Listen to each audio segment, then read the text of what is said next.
et merci d'avoir accepté de nous recevoir chez vous sur la banquise. Pour commencer cette interview, pourriez-vous vous présenter en quelques mots pour ceux qui ne vous connaîtraient pas? Je suis connu sous le nom d'ours polaire ou ours blanc du fait de ma couleur. Les scientifiques, eux, me nomment Ursus maritimus, car je fais partie des mammifères marins.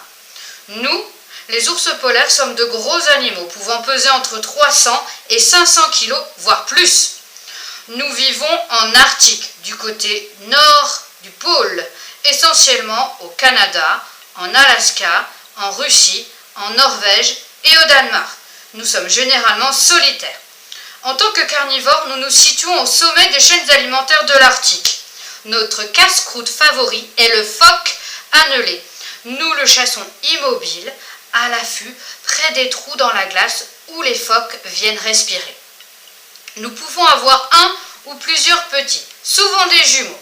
Les femelles de notre espèce se réfugient dans un nid, dans la couche de neige de glace, en novembre pour donner naissance aux oursons. Elles hivernent jusqu'en mars-avril, où elles ressurgiront accompagnées du ou des petits. Ils resteront avec leur mère jusqu'à l'âge d'environ 2 ans et demi pour apprendre la dure vie de la banquise.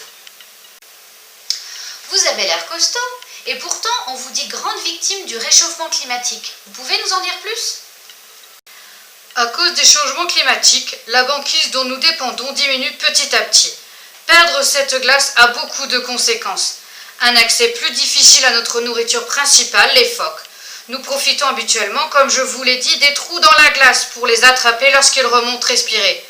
Pas de glace, pas de trous, pas de dîner. Certains d'entre nous vont même jusqu'à s'attaquer les uns les autres pour se nourrir. Nous avons de plus en plus de mal à faire des réserves de graisse, ce qui perturbe également notre reproduction. Nos petits ont plus de mal à survivre et nos femelles ne trouvent pas toujours l'épaisseur de glace suffisante pour creuser leur nid pour les naissances.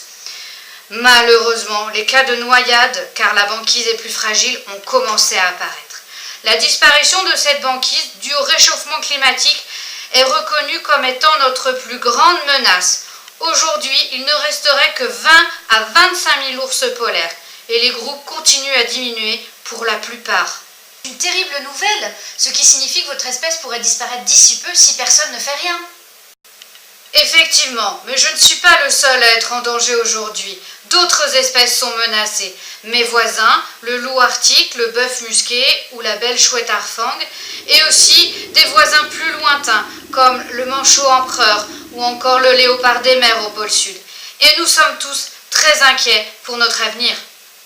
Monsieur l'ours polaire, merci beaucoup pour ce poignant témoignage, en espérant que ce cri d'alerte trouve écho chez nos téléspectateurs.